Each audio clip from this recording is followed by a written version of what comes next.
10 شوال المکرم اعلیٰ حضرت امام اہل سنت امام احمد رضا خان فاضل بریلوی رحمۃ اللہ علیہ کا ولادت کا دن۔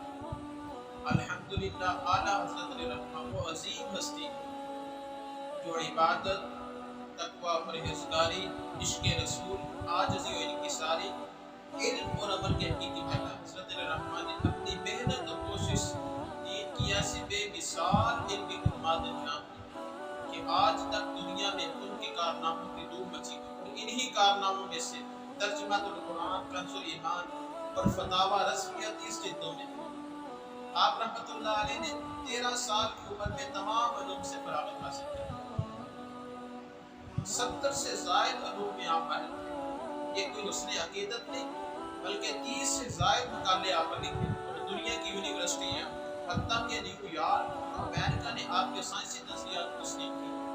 اور آج سے 3-4 سال قبل پاکستان کے سب سے بڑے سائنسدان ڈاکٹر عبدالقدیر خان کا ایک کالم روزنامہ جنگ میں چھایا، جس میں انہوں نے لکھا کہ میں نے اپنی زندگی میں جس عالم دین سے متاثر ہوا ہوں وہ امام احمد رضا، کہ وہ میری پیاس بجھاتے ہیں، کہ جیسا کہ میں چاہتا تھا کہ قرآن و سنت کے ساتھ مجھے کچھ ایسا سائنسی علم بھی دے، تو جب میں نے فاضل بریلوی رحمۃ اللہ علیہ کو پڑھا تو انہوں نے میری پیاس بجھا، جو میں چاہتا تھا وہ تمام چیزیں مجھے میسر آ گئیں۔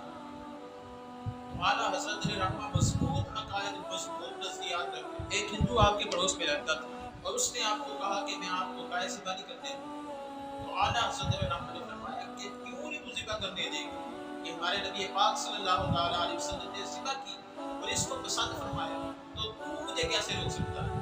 تو اعلیٰ حضرت رحمہ نے گائے کو ذبح کیا تو اس بندے نے رات کو خنجر لیا، آپ کو قتل کرنے کے ارادے سے نکل پڑا۔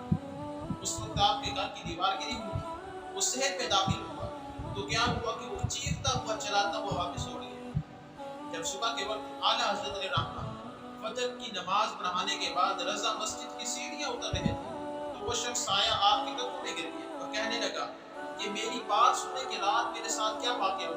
تو آپ نے فرمایا چل دوڑ جا، میں نے تیری کوئی بات نہیں سنی۔ تو اس نے کہا کہ میری بات تو سنیے، تو آپ نے فرمایا کہ چل چلا جا۔ تو جب اس نے زیادہ اصرار کیا تو آپ نے فرمایا اچھا چلو بتاؤ مسلمانوں کہ رات تمہارے ساتھ کیا ہوا؟ تو اس نے کہا کہ رات میں نے آپ کو قتل کے ارادہ سے جب آیا، جب آپ کے ذہن میں داخل ہوا تو میں نے دیکھا کہ آپ کی چارپائی کے گرد ایک شیر پہرا دے رہا، تو میں ڈر کر بھاگ گیا۔ تو اعلیٰ حضرت رحمہ نے فرمایا تو کیا سمجھتا ہے کہ جس رب رسول کے دین کا میں محافظ ہوں، جس رب رسول کے دین کا میں پہرا دے رہا ہوں، وہ مجھے اسی طرح لاوارث چھوڑ دے گا؟ نہیں، ایسا نہیں ہے، بلکہ اللہ تعالیٰ اپنے دین کی تبلیغ کرنے والے کی خود حفاظت فرماتا ہے۔ تو اعلیٰ حضرت رحمہ نے مضبوط نظریات میں، اعلیٰ حضرت رحمہ کے دور میں کچھ لوگوں نے کہا کہ کشش سکن ہے، یعنی زمین ہر چیز کو اپنی طرف کھینچتی ہے، آم لگاؤ تو اس کو کھینچ لے، سیب ہو تو اس کو کھینچ لے، جو بھی چیز ہو تو اس کو اپنی طرف کھینچتی ہے۔ تو اعلیٰ حضرت رحمہ نے فرمایا کشش سکن کچھ نہیں بلکہ اصل یہ ہے کہ ہر چیز اپنی اصل کی طرف لوٹتی ہے۔ اصل بات یہ ہے کہ ہر چیز اپنی اصل کی طرف لوٹتی ہے۔ تو زمین نے 2 کلو کا آم کو کھینچ لیا، کلو کا سیب کو کھینچ لیا، لیکن غبارے میں 2 چھٹانگ ہوا بھر دی جائے تو وہ زمین سے کھینچا نہیں جاتا۔ تو آپ نے فرمایا کہ ہر شے کی اصل ہے اور ہر چیز اپنی اصل کی طرف لوٹتی ہے۔ آم کی اصل زمین ہے، زمین سے پیدا ہوتا ہے تو زمین کی طرف آتا ہے، سیب زمین سے پیدا ہوتا ہے تو زمین کی طرف آتا ہے، تو جو بھی چیز زمین سے نکلے تو وہ زمین کی طرف آتی ہے۔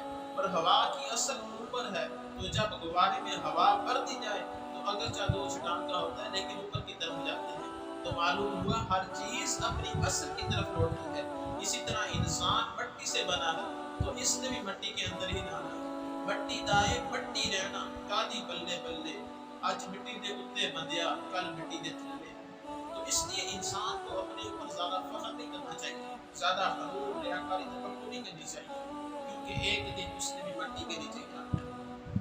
تو اعلیٰ حضرت رحمہ نے مضبوط نظریات میں دی، اور آپ رحمۃ اللہ علیہ کے پاس ایک آدمی ہے، وہ ستاروں کا علم جانتا تھا، ذائچے بناتا تھا۔ تو آپ رحمۃ اللہ علیہ نے اس سے پوچھا کہ بتاؤ ستارے کیا کہتے ہیں کہ بارش کتنی دیر تک نہیں ہوتی؟ تو اس نے کہا کہ ستاروں کی گردش یہ بتاتی ہے کہ 1 مہینہ بارش نہیں ہوتی۔ تو اعلیٰ حضرت رحمۃ نے فرمایا کہ ایسے نہ کہو، بلکہ یہ کہو کہ میرا اندازہ یہ کہتا ہے کہ 1 مہینہ بارش نہیں ہوگی، لیکن میرا رب چاہے تو ابھی برسا سکتا ہے۔ تو اس نے کیا کہا؟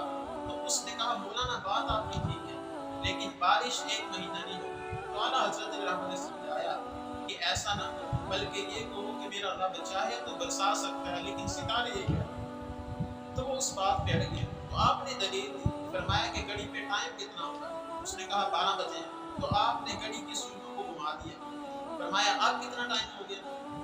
کہا اب 2 بج گئے۔ تو اس نے کہا یہ تو آپ نے سوئیوں کو حرکت دی۔ تو آپ نے فرمایا میں بھی یہی سمجھانا چاہتا ہوں کہ ستارے میرے رب کے کنٹرول میں ہیں، وہ جب چاہے ان کی داد کو چھیڑ دے۔ تو اس نے کہا مولانا بات آپ کی ٹھیک ہے، لیکن بارش 1 مہینہ نہیں ہوگی۔ تو اعلیٰ حضرت رحمٰ نے اسے سمجھایا، دلائل دی، لیکن وہ اس بات پر اڑ گیا۔ تو آپ نے فرمایا کہ آؤ مجھے نبی کریم علیہ الصلوۃ والسلام کی بارگاہ سے ایک دلیل۔ بخاری شریف کی حدیث مبارکہ کہ ایک شخص حضور کی بارگاہ میں حاضر ہوا، عرض کیا یا رسول اللہ، جانور بھوکے مر گئے، کھیتیاں خشک ہو گئی، اللہ کے حضور دعا کی تھی بارش کی۔ آپ صلی اللہ تعالیٰ علیہ وسلم نے دعا فرمائی۔ حضرت انس بن مالک رضی اللہ تعالیٰ عنہ فرماتے ہیں کہ نبی کریم علیہ الصلوۃ والسلام نے بھی دعا فرمائی تھی کہ ہم جب مسجد سے نکلے تو ہمارے کپڑے بارش سے بھیگ چکے۔ تو آپ نے فرمایا دیکھ کہ اللہ تعالیٰ جب چاہے اپنے پیاروں کی دعا سے بارش عطا فرماتا ہے۔ تو اس نے کہا مولانا بات آپ کی ٹھیک ہے، لیکن بارش 1 مہینہ نہیں ہوگی، ستارے یہ کہتے ہیں کہ بارش 1 مہینہ نہیں ہوگی۔ تو اس بات پہ اڑا رہا۔ جب اعلیٰ حضرت رحمٰ نے 5-6 مرتبہ سمجھایا تب بھی نہ مانا، تو آپ نے فرمایا چل جا تو مان ہی جائے۔ تو جب وہ شخص اٹھا تو کہتا ہے جب میں آپ کے گھر سے باہر نکلا، آپ کے کمرے کا دروازہ کھولا تو باہر دیکھا تو باہر بارش ہو رہی تھی، میں آپ کے قدموں میں آ گیا، میں نے آ کر کہا کہ باہر تو بارش ہو رہی ہے۔ تو اعلیٰ حضرت رحمٰ نے فرمایا یہی تو میں تجھے سمجھا رہا ہوں کہ ستاروں کی گردش یہ بتاتی ہے کہ 1 مہینہ بارش نہیں ہوگی، لیکن میرا رب چاہے تو ابھی بھی ہو سکتی ہے۔ تو اعلیٰ حضرت رحمٰ نے ہمارے عقائد نظریات کو مضبوط کیا کہ ستاروں کے علم والے کے پیچھے نہیں لگنا، کہ جو بات وہ کہتے وہ پکی نہیں، میرا رب جب چاہے جو چاہے وہ کر سکتا ہے، اس لیے کسی کی بات پر مکمل یقین نہیں کرنا چاہیے۔ تو اعلیٰ حضرت رحمٰ نے ہمارے نظریات کو مضبوط کیا اور آپ نے عقیدہ توحید، عقیدہ رسالت کو بھی مضبوط کیا۔ آپ رحمۃ اللہ علیہ کے دور میں ایک مولوی اٹھا اور اس نے کہا کہ ان اللہ علی کل شیء قدیر، اللہ تعالیٰ ہر چیز پر قادر ہے، معاذ اللہ جھوٹ بولنے پر بھی قادر ہے۔ تو اعلیٰ حضرت رحمٰ نے فرمایا نہیں ایسا نہ ہو۔ جب نہ مانا تو آپ نے اس پر فتویٰ کفر دیا۔ فرمایا ان اللہ علی کل شیء قدیر کا مطلب یہ ہے کہ اللہ تعالیٰ ہر چاہے پر قادر ہے۔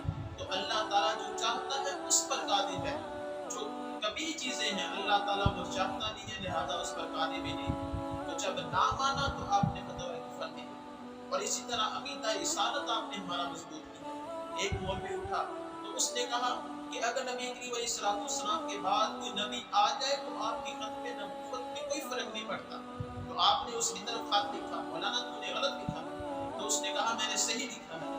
تو جب آپ نے دلائل دیے نہ مانا تو فتویٰ کفر دیا۔ اور اسی طرح ایک اور مولوی اٹھا اور اس نے کہا کہ نبی کریم علیہ الصلوۃ والسلام کو جیسا علم ہے معاذ اللہ ایسا جانوروں اور پاگلوں کو بھی۔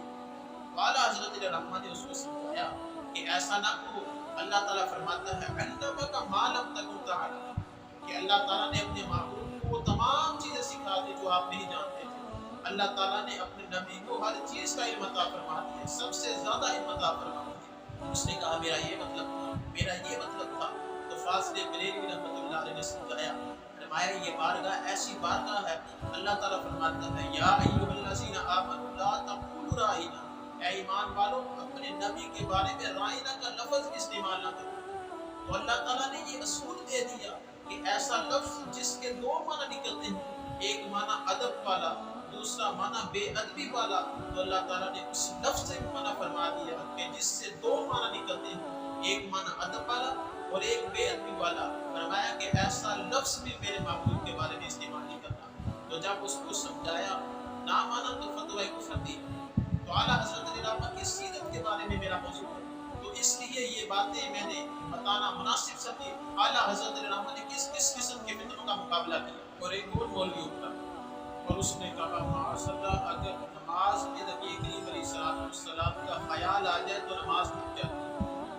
گدھے اور بیل پر خیال آ جائے تو نماز نہیں ہوتی، معاذ اللہ نبی پاک کا خیال آ گیا تو نماز ہوتی۔ تو اس نے ایک لاجک دیا کہ نبی پاک کا خیال آئے گا تو تعظیم کے ساتھ آئے گا، گدھے بیل کا خیال تعظیم کے ساتھ نہیں آئے گا۔ تو اس نے کہا غیر اللہ کی نماز میں اگر تعظیم کر دی جائے تو نماز ٹوٹ جائے گی۔ بڑا فلسفہ اس نے پیش کیا، بہت سے لوگ اس کے پیچھے لگے۔ تو اعلیٰ حضرت رحمۃ نے فرمایا کہ ایسے نہ کرو، بلکہ یہ تیرا خیال ہے، ہماری رائے یہ ہے کہ جب تک نبی کریم علیہ السلام کا خیال نہ آئے تو نماز کامل ہی نہیں ہوتی، بلکہ ہمارا نظریہ یہ ہے کہ جب تک نبی پاک کا خیال نہ آئے تو نماز ہی نہیں ہوتی۔ تو آپ نے دلائل دیے، فرمایا کہ سیاستہ پڑھو۔ صحابہ اکرام کہتے ہیں کہ ہم پہلی صف میں نماز پڑھا کرتے تھے۔ تو حضرت بلال سے کسی نے پوچھا کیوں بھئی پہلی صف میں نماز کیوں پڑھتے تھے؟ وہ کہتے کہ پہلی صف میں نماز بھی ہوتی رہتی تھی اور دیدار مصطفیٰ بھی ہوتا رہتا تھا۔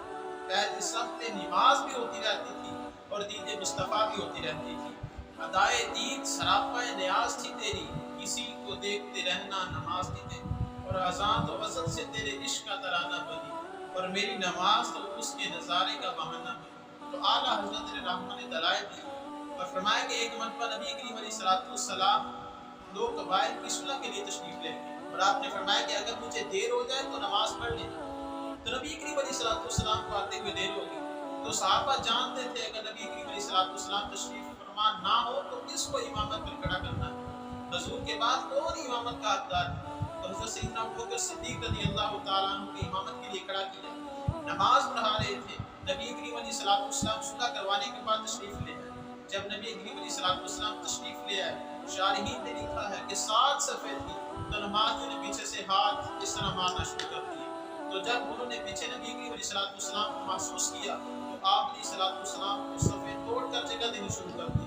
تو نبی کریم علیہ السلام چلتے چلتے پہلی صف میں پہنچ گئے۔ جب حضرت ابوبکر صدیق رضی اللہ تعالیٰ عنہ نبی کریم علیہ السلام کو پیچھے محسوس کیا تو آپ رضی اللہ تعالیٰ عنہ پیچھے ہٹنے لگے۔ تو نبی کریم علیہ السلام نے اشارے کے ساتھ نماز پڑھانے کا حکم دیا تو آپ پھر بھی پیچھے ہٹنے لگے۔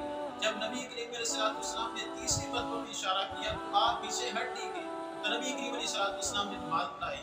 جب نماز پڑھانے کے بعد آپ صلی اللہ تعالیٰ علیہ وسلم نے فرمایا کہ اے صدیق، جب تجھے میں نے 3 مرتبہ اشارہ کیا تو تجھے نماز پڑھانا چاہیے تھی نا؟ تو حضرت ابوبکر صدیق رضی اللہ تعالیٰ عنہ نے عرض کیا یا رسول اللہ، ابو قحافہ کے بیٹے کی کیا اوقات کہ نبی پاک صلی اللہ تعالیٰ علیہ وسلم کو نماز پڑھے؟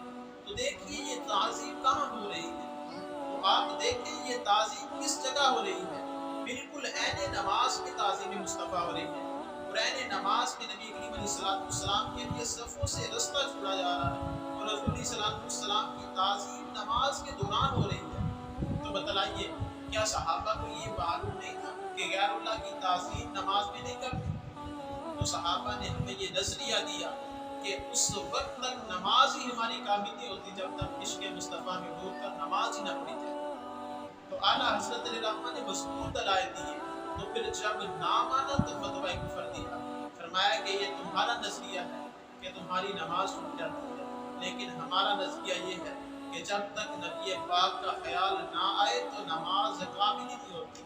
تو فرمایا آج لے ان کی پناہ، آج مدد مانگ ان سے، پھر نہ مانیں گے قیامت میں اگر مان گیا، اور تم پر میرے آقا کی عنایت نہ سہی، ارے ظالموں کلمہ پڑھانے کا بھی احسان کیا۔ اعلیٰ حضرت رحمہ کے نیزے سے کوئی نہیں بچ سکا، یہ رضا کے نیزے کی مار ہے کہ عدو کے سینے میں گار ہے، اسے چارہ جوئی کا بار ہے